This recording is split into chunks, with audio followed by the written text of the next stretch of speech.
Now just spin the box around, repeat the process for the bottom, and then we're going to add those stretcher frame pieces.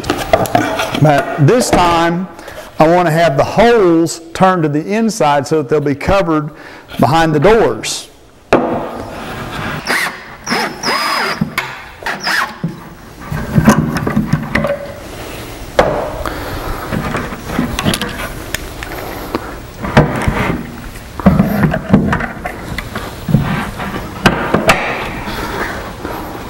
Go ahead and get this pulled together before I come back to the other side and put this last screw in.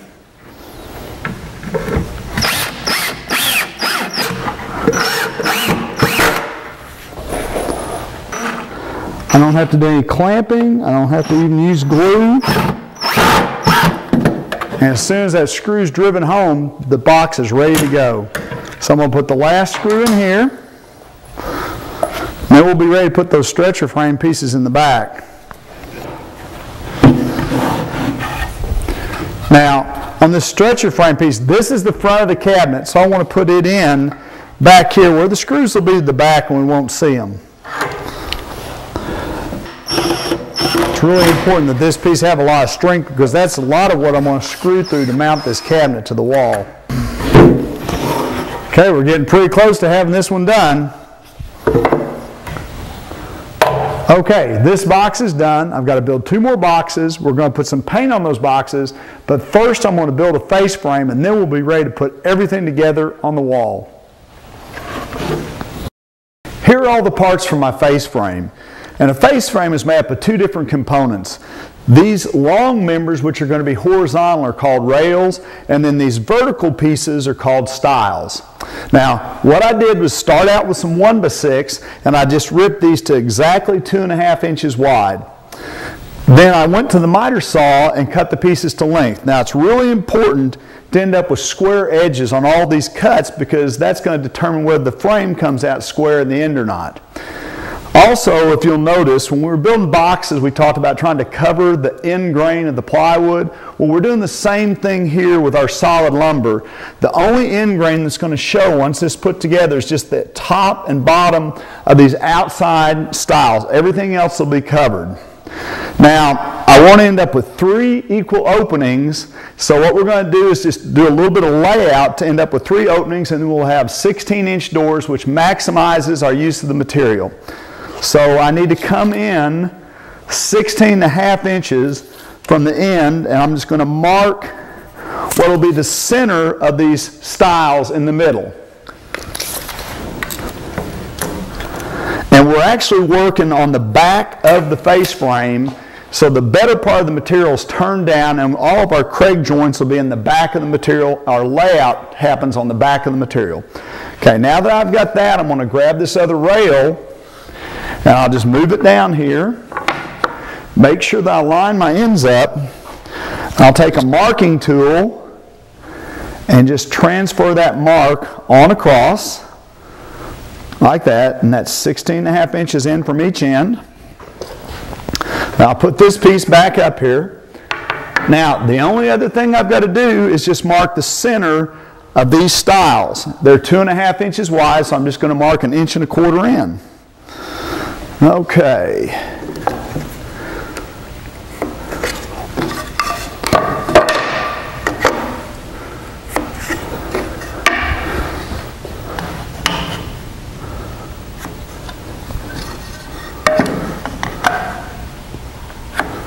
That's all the layout I've got to do. Now I'm ready to drill the holes and join the whole frame together.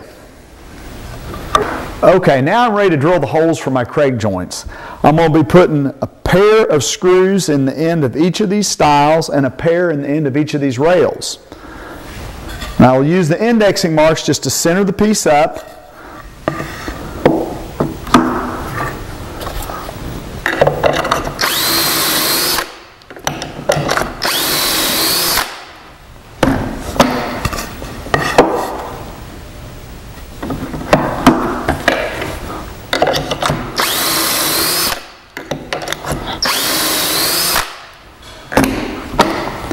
Just like that, this piece is ready to go.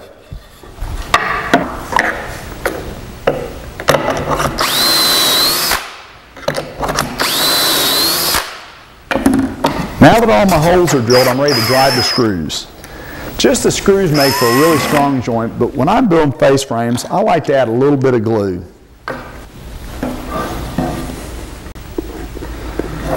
Again, all I've got to do is just line those two marks up. They're the center marks.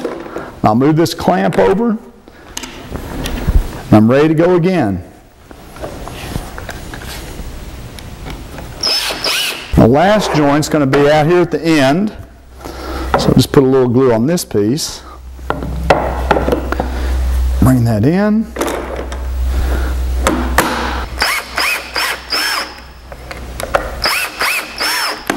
Now spin the frame around and get the other side done.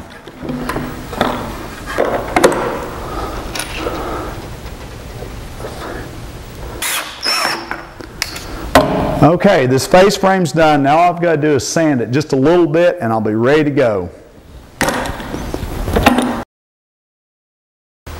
Now that we've built our plywood boxes and completed the face frame, the next step is making the doors. Now, the simplest door to make is simply a plywood door that has a rounded over edge. You measure the opening, add 3/4 each way, and then run a router around the door, and that eases that edge. But what I like to do better is to put a solid wood edging around the door, which I think is a little bit more durable too. So the traditional way of doing that is to rip some 3/8 by 3/4 or 11/16 material and miter it around the piece of plywood. But that can be kind of tricky. If you look here, you can see that there's a gap there. And if I don't have it perfectly flush, I could end up sanding through that veneer, which really makes a mess. This is actually the back of my finished door, which we don't worry about too much. This is the way that I like to do it. I've taken and made a really simple 1/8" by 1/8" rabbet out of the edge of my molding that I mitered around there. And it actually is much simpler for me to have that purposeful step, and yet it looks better. It adds a level of detail, and when you paint or stain it, it's going to stand out even more. I really like those tricks where I can do something that makes it easier on me, and yet it makes the project look better. Making this molding is really a two-step process. The first step is to make the 1/8 by 1/8 rabbet out of the edge, and to do that, all I have to do is lower the saw blade down and set it up so that I'm just taking a little bit out of the corner. Now, while I'm doing that, I'm going to use a feather board to keep my material tight against the fence and give me a really consistent cut.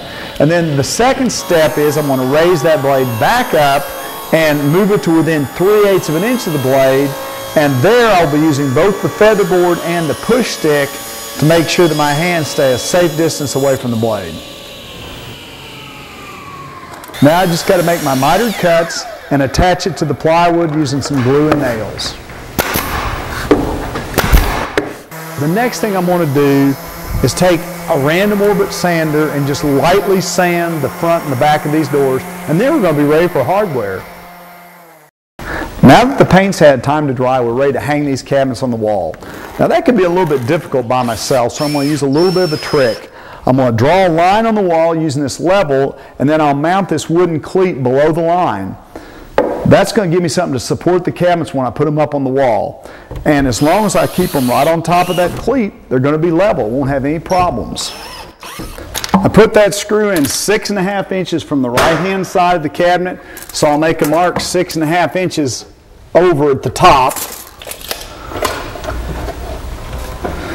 And on most houses, the studs are going to be on 16-inch centers, but you might occasionally run to one that they're on 24. We found the first 2 studs, so we pretty well know what we're going to be screwing into.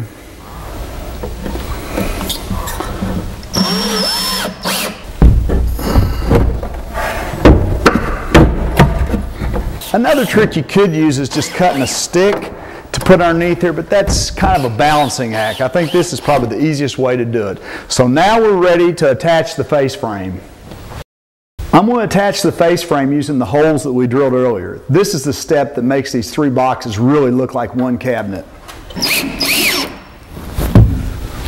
Okay, that's all the screws in the bottom and in the top. I've just got a few more screws to put behind my stiles, and I'll be ready to put in the pins and install the shelves.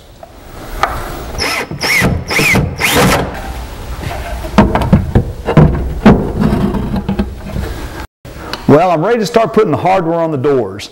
All three of our doors are going to swing the same direction. Just remember to plan out which way your doors are going to swing before you start drilling holes in the doors. Okay, I'm going to take this marking tool and I'll just mark up 4 inches, and I'm just going to use it to measure over 2 inches from the side on each of these doors. Now, one of the things you want to be careful of when you start drilling holes is not to blow out the wood too badly when you drill through, and there's a little bit of a trick that we're going to use to try and keep that to a minimum. What we're going to do is take this little scrap block of wood, and I'll just put it underneath where I'm going to drill, and I'm going to clamp really close to there. Now, this is not going to totally do away with it, but it'll help a lot. Okay, as you can see, we've got a really clean hole on the back side of that. The next thing we're going to want to do is lay out for the hinges. So I'll just reset my gauge and we'll be ready to start on that. We're just going to use a simple overlay hinge. I'll just space them up off the end to make sure that they miss the face frame.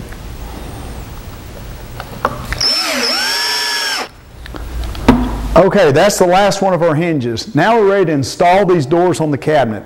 And to do that by myself, I'm going to use a trick that's a little bit like the trick we used when we put the boxes on the wall. Let's take a look at how that works. Well, here's how I'm going to install the doors. I've taken that cleat that we used to have underneath the boxes, and I'm clamping it to the face frame so it'll support the doors while I'm installing it. I've got this marking gauge set 3/8 of an inch because that's how much the doors are supposed to overlap the frame. Just slide that up, clamp it in place, and now I'm ready to install the door.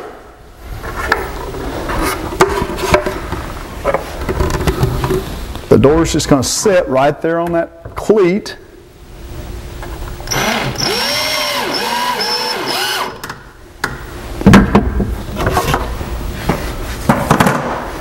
And just get one screw in the bottom and come up here and get one in the top.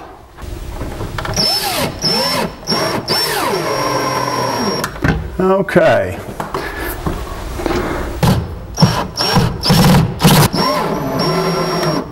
All right, now for the next door.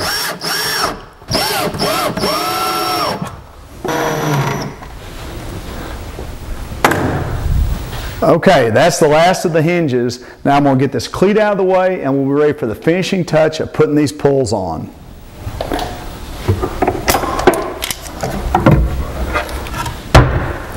Well, that finishes up our wall cabinet.